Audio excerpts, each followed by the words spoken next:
"Mom, what's that over there?" my daughter asked as we returned home from my parents' house. We were met with piles of trash bags in front of our entrance. As we got closer, I realized these bags contained our belongings, thrown together carelessly like trash. Confused, I exclaimed, "What's this? Why is this happening?" My daughter tearfully pulled out her beloved stuffed animal from one of the bags and hugged it tightly. Frustrated, I marched towards the entrance, only to find the locks had been changed while we were out. It was clear my mother-in-law and sister-in-law were behind this. Ringing the doorbell and knocking several times brought no response. "What is this? Isn't it terrible?" I muttered. Upon closer inspection, one of the trash bags had a note that read, "Parasites disappear, never come back." Anger surged within me, and I couldn't help but express my frustration aloud. The real parasites are you. This was the worst treatment I had ever received from my in-laws in 17 years. It was unbearable that they were making my daughter feel this way too. My patience exhausted, boiling with anger, I loaded our belongings into the car, and we returned to my parents' house. "I will never come back to this house again," I declared. "I'm looking forward to seeing what happens to the parasites when their host is gone." My name is Olivia. I am currently 45 years old. I live with my husband, daughter, and my husband's mother and sister. I can't say we live happily. I work from home, but this house is never peaceful. The issue lies with my mother-in-law and sister-in-law, Hannah. They have disliked and ignored me for over 12 years. As my daughter Megan grew up, it bothered me less and less. I mainly work as a personal consultant. I started as a fortune teller, but as my blog became popular, I began getting more questions about attracting customers. This led to my current job. I met my husband Jake through a friend's introduction when I was training to be a fortune teller. I work in sales at a pharmaceutical company and also do affiliate marketing as a side job, which is finally starting to take off. Jake gave me great advice on attracting customers when I struggled with fortune telling. Attracted by his kindness, we started dating and got married a year later. Our income wasn't great at that time, but Jake always supported me. I'm so glad I married Jake. I truly felt this way. Living with my in-laws started about a year after we got married. It began when my father-in-law, who had been healthy, suddenly passed away. My mother-in-law felt insecure about the future and asked my husband to live with us. We agreed to live together in exchange for her taking care of the household chores. At first, my mother-in-law welcomed us and was happy. I hoped we would get along well, but I was wrong. 4 months later, she began completely ignoring me, maybe because she was unhappy that I wasn't helping with the housework. Soon, my sister-in-law Hannah also started ignoring me. I didn't mind being ignored, but my mother-in-law's tendency to involve others was challenging. Not only did Hannah hear about it, but even neighbors and relatives were informed that my daughter-in-law stays at home but says she's working, leaving all the housework to me. If I stayed even a little, she would talk back 100-fold, so I just ignored her. To make matters worse, my mother-in-law would suggest to others, "You better not talk to her too, it'll be troublesome." As a result, people around the in-law house began giving me only cold responses to my greetings. I felt isolated, and it became very difficult. Despite my pleas to stop spreading strange rumors, my words were completely ignored. Although my mother-in-law's attitude softened slightly when my daughter Megan was born 3 years after we started living together, her overall stance towards me hardly changed. However, she was very fond of Megan, and having her help with household chores and childcare was a huge relief as my work became busier. Around the same time, my husband Jake's side business started to struggle, and he seemed unable to adapt to changes in the affiliate marketing market. He approached me saying, "Olivia, can you increase your contribution to the monthly expenses a bit?" I agreed and mentioned that my consultations were increasing and my new methods were working well. Even though I was willing to help boost his sales, Jake insisted on handling it alone, saying, "I think I'll try it on my own. I'm really sorry." From the start of our marriage, we agreed that Jake would manage the household finances. At first, my income was low, so he allowed me to contribute more when my sales increased. I would transfer money to Jake based on my monthly earnings, and he would give me a fixed amount for living expenses in cash. Initially, I could only contribute $300, but now I could transfer up to $3,000, though not every month. I could contribute more if I dipped into savings. I knew Jake was struggling with his side business, but his pride kept him from asking for my help. He started spending more time at caves after work, coming home later and later. When Megan was about 5, Hannah got married and moved out. Since she lived nearby, she often brought her son Frank to our house during the day. When Frank turned 1, Hannah said she wanted to start a part-time job, and my mother-in-law happily offered to take care of him until the evening. Hannah was grateful, saying, "Thank you, I'm so happy." As my mother-in-law started caring for Frank at home, she became very fond of him and began being cold towards Megan. When they fought, my mother-in-law would scold Megan and compare her unfavorably to Frank. Over time, Megan started playing near me and began to dislike my mother-in-law's behavior. I spoke up, saying, "Talk to your mother. Megan and Frank are both her grandchildren. She should treat them the same." Megan is already a big sister in elementary school. However, my mother-in-law's focus shifted, and she approached me, saying, "Things are tough at the company right now. We might not get bonuses, so could you contribute a bit more?" Despite the challenges, my blog's client attraction was successful, and I started receiving more consultations as a consultant, earning far more than I did as a fortune teller. When Jake asked for additional financial support, I responded, "I'm already contributing $4,000 a month. Isn't that enough?" "Yeah, I'm embarrassed to say, but my salary has decreased, and the side business isn't going well." "Don't be secretive," I said. "We are a couple. We should support each other in tough times." "I'm really ashamed. Thank you." Later, the amount I contributed gradually increased, and eventually, I was transferring $5,000 a month to Jake. Still, not wanting to hurt his pride, I let Jake continue to manage the finances.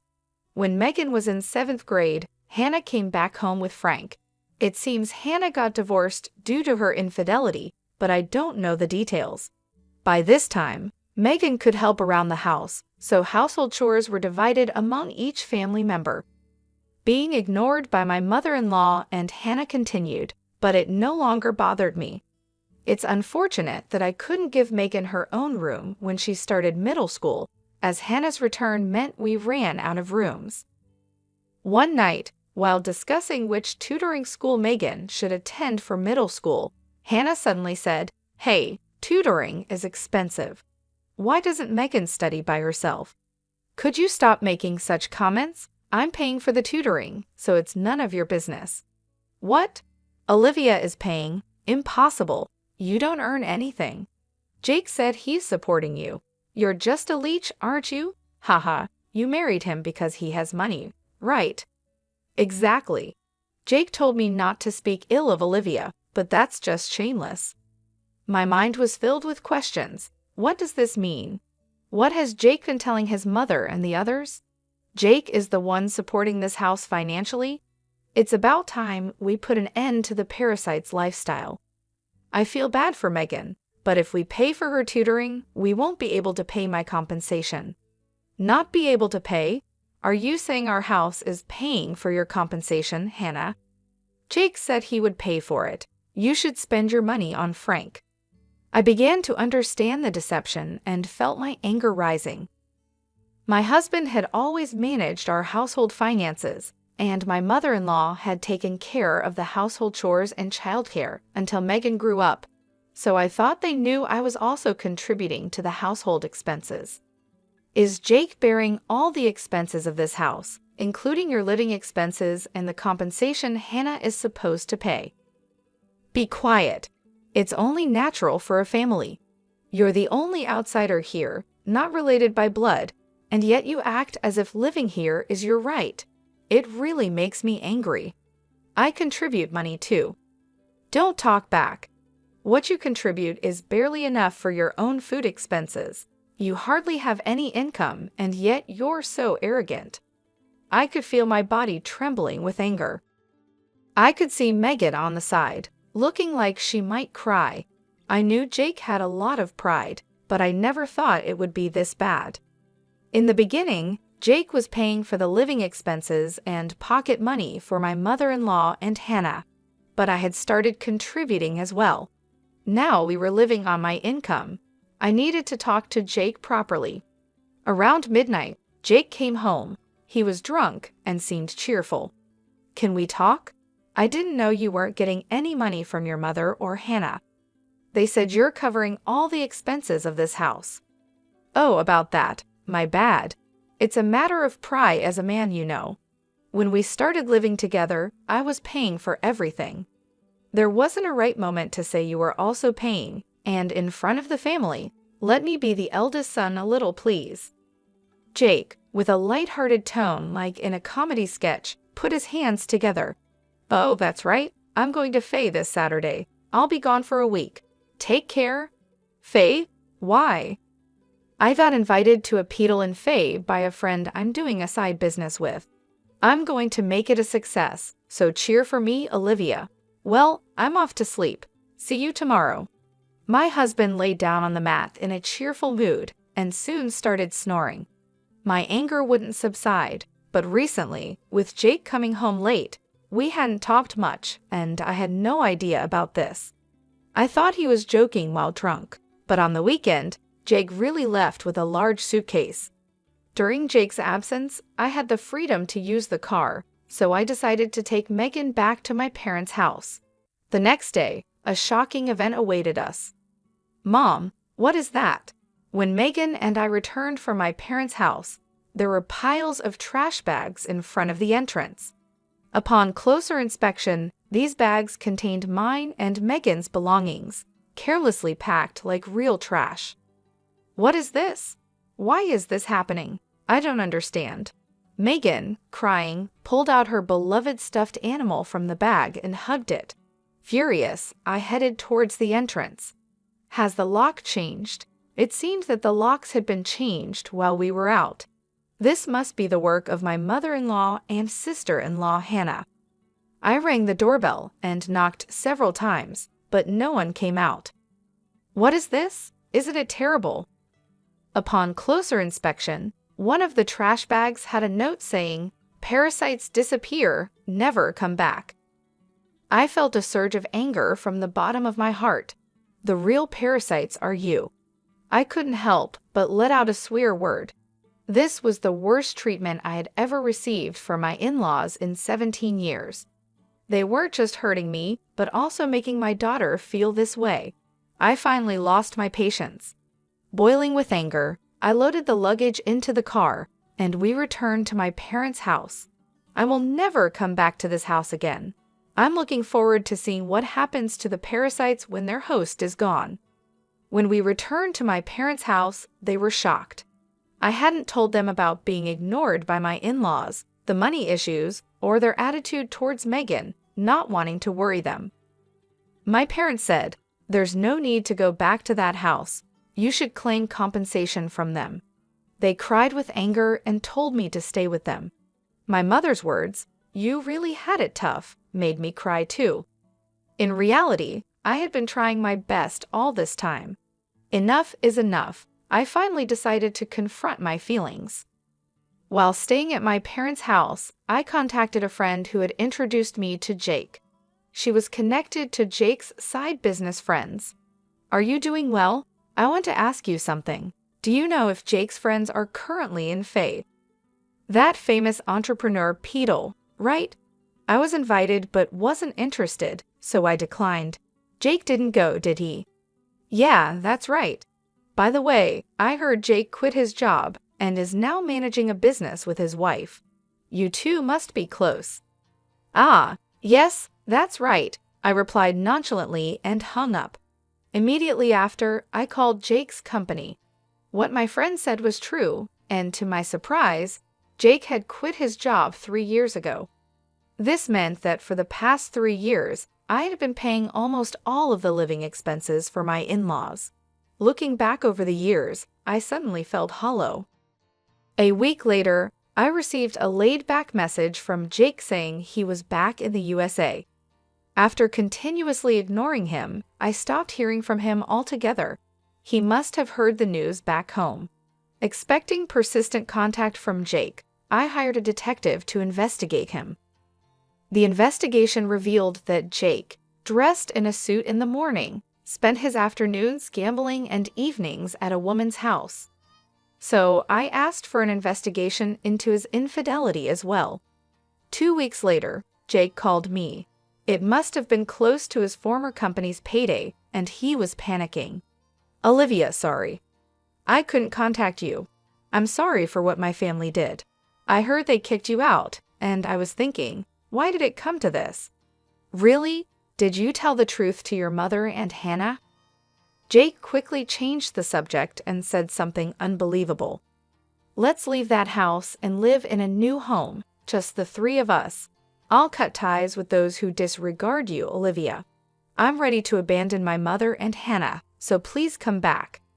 "Are you really cutting ties with your mother and Hannah?" I was disappointed in Jake and his self-centered actions. So I told him I'm coming back for now, so leave the door unlocked. Jake seemed delayed in responding to my message. A few days later, I returned to my in-laws' house with Megan. Jake, his mother, and Hannah were there, but Frank was nowhere to be seen. I was relieved that Frank didn't have to witness the adults' ugly arguments. When Jake made some remarks, I ignored the displeased pair and took out a divorce form from my bag. I confronted the surprised Jake. "I heard you quit your job without telling me. Since we're supposedly managing a business together, does that mean the $5,000 I've been transferring every month was actually your salary?" Jake tried to excuse himself. "No, that's not it. I told you the business was in trouble, right? So I decided to quit before getting fired." "Really? I heard you quit 3 years ago, right? I called your company and it's still not bankrupt." Jake fell silent. I pressed further. "By the way, what role do you play in our joint business? Management? Are you the accountant?" Jake became increasingly uneasy and started sweating. "Jake is supporting the whole family, isn't he, Mother? He quit his job, his side business isn't going well, and yet it's a mystery where the money is coming from. I'm leaving, but please continue to get financial support from Jake." My mother-in-law and Hannah's faces turned pale.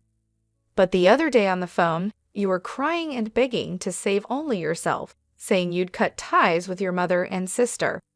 "Haha, but that won't happen. I'm also discarding Jake here." "What do you mean? I don't understand."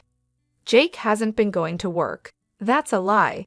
He leaves in a suit, and Olivia was supporting the household." "It's true. Olivia has been paying for everything for years. I'm unemployed now and not doing any side business. We're going to have a hard life because you kicked Olivia out. We could have had an easy life without working if you hadn't done anything unnecessary." "What do you mean by that? You were planning to abandon us, weren't you?" Jake's response made my mother-in-law and Hannah furious, and they started arguing. While they caused a commotion, Megan and I began to take action. I came to pick up some forgotten items. I took a cleaning robot bought within the last 5 months, an expensive microwave favored by my mother-in-law, and the beauty device Hannah had gotten from Jake. "Wait, that's mine." "This is mine since I bought it with my money, or you can pay me back for it." Hannah fell silent at my words. Then I searched for and gathered my belongings from their rooms. The items they had put out did not include my expensive brand bags and accessories. "Why are you taking that too?" "This is mine." I ignored their complaints and sweet talk. Finally, I dropped a bombshell on Jake. "Oh, I forgot. I plan to claim compensation from your mistress, Lauren. Tell her it's no use running away." "What? How do you know about her?" "I know you went to Faye with Lauren recently. Good for you, right?" Of course, I have all the evidence of the affair, so no escaping that. No way. You've been deceiving me and having fun for the past 3 years. I'll be claiming compensation for the affair, child support for Megan, and oh, you were secretly paying Hannah's compensation too. I'll be claiming that back as well. As I prepared to leave, my mother-in-law and Hannah desperately tried to stop me. I was wrong, Olivia. I'm sorry. We just believed what Jake said. We can't live without you. We'll do anything. Please help us. I can't pay you back for the compensation. I'm sorry too. I apologize for everything. You'll forgive us, right? I couldn't help but laugh at their foolish faces. They finally realized who had been supporting their lifestyle, realizing too late that their non-blood-related support was gone. Let's just ignore these people, Mom. Let's go home. Yes, that's right. Jake, you'll be hearing from the lawyer soon. Please take care of it. Leaving a dejected Jake behind, we returned home with the items we had collected. Later, my divorce with Jake was finalized, and I demanded compensation through a lawyer. I received many apologies and pleas for reconciliation from my mother-in-law and Hannah, but I ignored them all. Surprisingly, there was still some inheritance left from Jake's father. The fact that they had been living off my money without using their own made me angry again. However, the inheritance wasn't enough for the compensation, and ultimately, they had to sell the house to make a lump sum payment. Naturally, this included the compensation I had been paying for Hannah. After selling the house, I don't know what became of Jake's family. I hope Jake can take care of his family, but ultimately he will choose his own path. I'd also claimed compensation from Jake's mistress, which led to an unexpected revelation. Through the lawyer, I informed her that Jake was unemployed and I had been supporting the family. Jake had deceived her, claiming he was an entrepreneur with a successful business. They broke up after an argument. Megan and I moved to an apartment, and I was able to give her the room she had longed for. I don't think my 17 years were wasted, but sometimes I wonder if I should have made a decision when I started being ignored. Now I feel happy that my home is a peaceful place,